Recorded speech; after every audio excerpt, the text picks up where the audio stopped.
And this is kind of radical. It gives you a whole new way to see things. It helps you discover potentials and possibilities that maybe you didn't see before. It turns out for designers, this is a really powerful tool.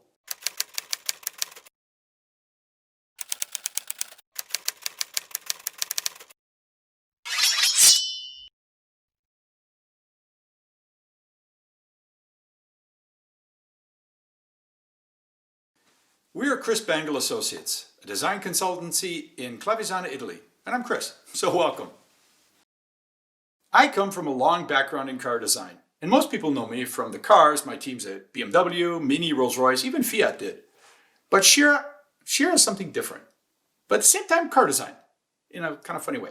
And that's what I want to talk to you about. A few years ago, I came back from vacation in Croatia with some drawings I'd done there of giant Roman triumphal arches. There are some really beautiful ones there. I drew them walking about, acting adventurous. And when I brought the drawings back to the studio, the team saw them and they said, "Hey, this is really cool. Let's make a sculpture out of it." It took us a couple of years to get it up. And while we were making him, the team asked questions like, what's his name? Who's his friends? Where's he going? Why is he doing what he's doing? Things that make you think about the backstory of a character. And before we knew it, we were making a podcast about Archie Arch Adventures. And that's Archie, the star.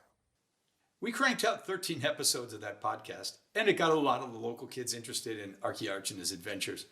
And pretty soon we were trying out all kinds of ways to help them discover their world through a made-up world where things are alive. There are no people, but the things are alive.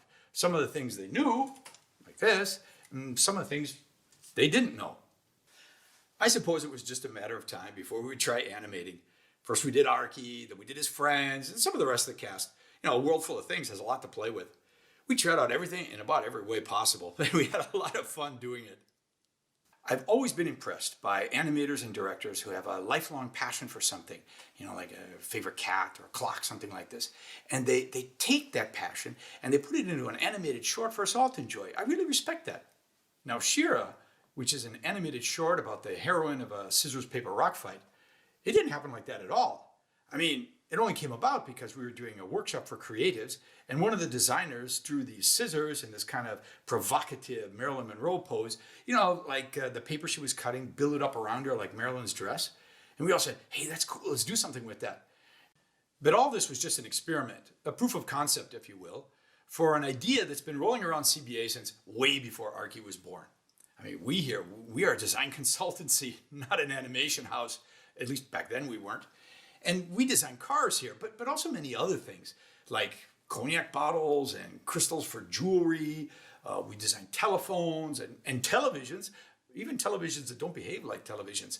I guess everything from about super yachts to spaceships. Even though those things aren't cars, my team and I approach them with the same design philosophy as car design, which is not about putting a shape around four wheels, but it is about putting enough personality and character into something you make so that, even some people say, that thing is me. That's the secret of car design. That's why it appeals to people. And car designers do this without resorting to adding on helpers like glued on eyeballs or hands or mouths. Now, we might make you see those things in the shapes that we're making, but we don't do it by adding on those tropes. And we felt that if everyone could see their world like car designers do, more alive without these added on anthropomorphic features, they would enjoy it more.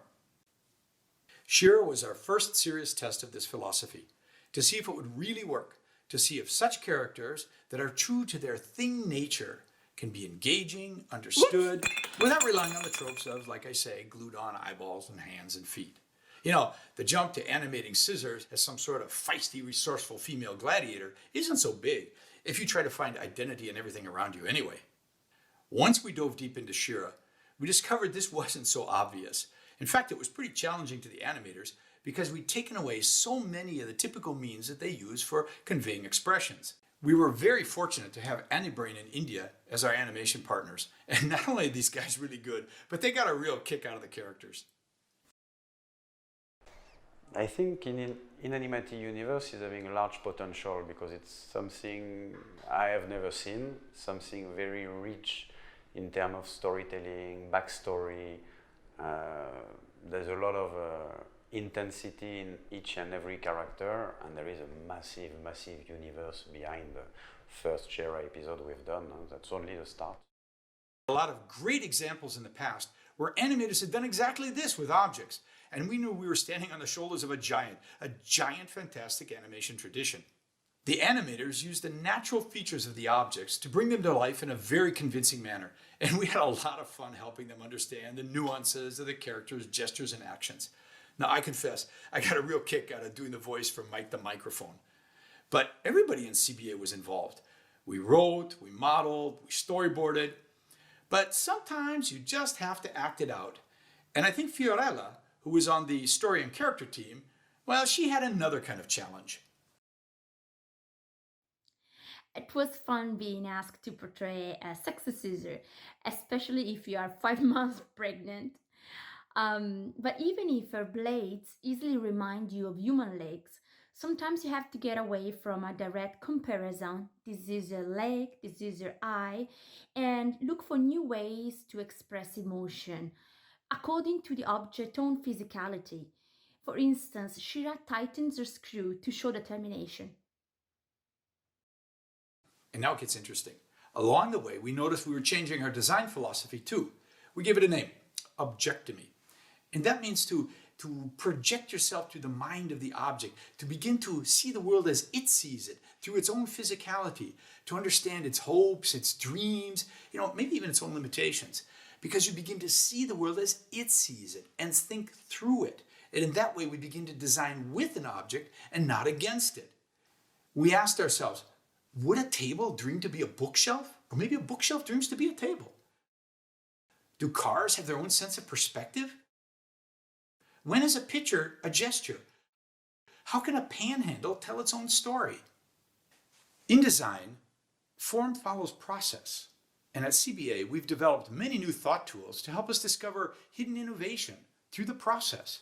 And now we have a new one, objectomy, to give us a perspective through the character of the thing itself. And this is kind of radical. It gives you a whole new way to see things. It helps you discover potentials and possibilities that maybe you didn't see before. It turns out for designers, this is a really powerful tool. Suddenly, a lot of stars came into alignment. To keep up our end on Shira, we were also learning to do animation ourselves, what the lessons of that craft can bring to product design. Animation has a long tradition with great principles for making drawings come to life. And when combined with a dose of objectomy, our car designer approach of creating character and personality in objects suddenly had the potential clear across the design spectrum for creating iconic objects with engaging fascination to make that emotional connection that's so important for our clients, for the users of the products, for the whole world. We had always felt that robots, for instance, would be much better designed not looking like real people. That gets kind of creepy and could be more fascinating if they didn't need a person anatomy, but only made us think that we saw human gestures. However, when we began to animate, we were forced to think like the object would, and that's when we really appreciated the difference in mindsets. Bunny, our overhead household robot concept, really came alive when we got our heads around her idea of elegance in motion as being much better than creepy gripper hands like people have to help pick up the toys. But that was only the half of it. What had begun as a test case for these ideas, based on a backstory from Archaearch Adventures, suddenly became much, much more. Shira became a sort of vehicle for representing new thinking in Archie's world of living things, the world of the inanimati. The film starts with Professor Penn, a scholarly fountain pen who is later Archie's teacher, making the risky journey deep in the bowels of the Athenaeum. This is this giant library on Archie's planet. He's there to rescue his childhood sweetheart, who he has not seen since she was a small safety scissors. It's kind of a crazy concept. Anyway, he hasn't seen her in a long time. And so Professor Penn is pretty surprised to find that she's grown up into, well, let's say quite a provocative looking set of blades. Shira? Now, we had a lot of discussions about the symmetry of the characters, and Shira in particular. But we found that, with some subtle nuances, like the way her screw that holds her together is done differently on each side, or the way the plastic of the handle, the curve of it, meets the metal of the blades, you can really tell the front from the back, if you're looking for it. Well, Professor Penn is captured by the Clip Gang of the notorious Kingpin, who actually is a kingpin. A kingpin is like the front axle of a car is held on by the kingpin. Here's the two front axle units. I mean, it looks like eyes like this. It actually goes like this in the car. This is how it steers for a truck, actually, in this particular case. And when Professor Penn is captured, he learns from him that the match is fixed, all against poor Shira. She's too sharp for her own good. The bookies upstairs want her blades in a knife block. Permanently. This is her last appearance. The fight's fixed. There are layers of bad guys in this film, just like there are in real life. And watching the fight is a really nasty scalpel named Beastery, who runs the whole Athenaeum, and his propaganda minister, who is a meat grinder on an iron named Garbles. Got that? Okay. So, the story is about how Shira outwits her opponents. She's up against paper, that's Kid Glovebox map, and representing rock, Rocky IV, and how Beastery reacts to it all. We had a lot of fun with the characters. I mean, Beastery is so nasty. He looks so dangerous because he looks so real. And the Clip Gang, I was really amazed how the animators could put so much expression in just a couple of bends. It was really interesting. The beauty of Kid Map is he's so unexpectedly elastic. And even though it's just a folded piece of paper, you get this sense of transition from origami to Kung Fu Master. That's really nice. I think every design studio is a place where you ought to have fun. You know, creativity should be fun. And we had a blast doing Shira. We worked with a real stunt pilot to get her aerobatic flight characteristics correct. And we found and worked with a fantastic group of musicians to do the original music for Shira. That was just tremendous. I think by giving it this kind of rock and roll feel, we took away maybe some of the darkness that a fight scene could have had if we'd done it with epic music. There are more than one aspect to our experience of Shira. The possibility of objects to move and transform kids' imaginations was really at the heart of it. I really like the concept of the inanimati and before the one of objectomy behind it, because at CBA we use it in many fields, not only for design, but also for, let's say, external project. For instance, we use it for blind kids. And thanks to the animati, these children had the possibility to express better themselves, becoming storytellers, or someone experienced the joy of writing and drawings for the first time. And that was really, really emotional. Here we go. You guys remember this? This is the gas cap from a Coupe Fiat. If ever something put character into a car, well, this is a good example. I've been doing car design for about 40 years. And it's always been about doing character, right? Cars have character. We obsess about putting character into cars. I think we did some cars with some really great character. But I don't think I really understood it, really, as a process, until we did Shira. Shira has now earned a stellar role in our Archiarch adventures, which in the meantime, we've expanded from the origins of Archiarch's universe, from like way before the beginning of the Shira film, and also after. Like we now know what happens between her and Beastery. And that's what I wanted to tell you. How we started out working on Archiarch Adventures just to answer some of our own questions about a big sculpture we were building in front of our house. And along the way, we found a world of stories inside it, and one of them was Shira's. And as we made Shira, we gained lots of insights into what animation was and what it had to offer for design. And, you know, that's what car design's been trying to teach us all along. We found a new philosophy, objectomy, that helped us put it all together and put it into practice as well. And we saw how we can apply this to, well, even robots in the future. In the end, coming back to Shira, we realized we had a fantastic new star for great new stories from Archiarch. And maybe Archie's world is a whole lot bigger than we thought it was. You know, all in all, Shira was a fantastic experience for the studio. We learned a lot, and we made a lot of great new friends. And we hope you enjoy it too.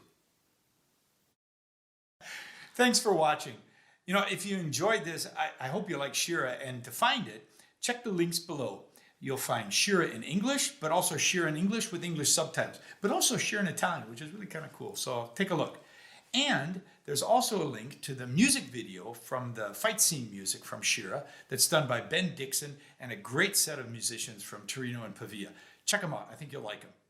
And if you like Objectomy as an idea and want to know more about how design and design processes can help you, help your company, give us a call. Give me a call. You'll find my email down there. And check us out at the CBA website. Thanks.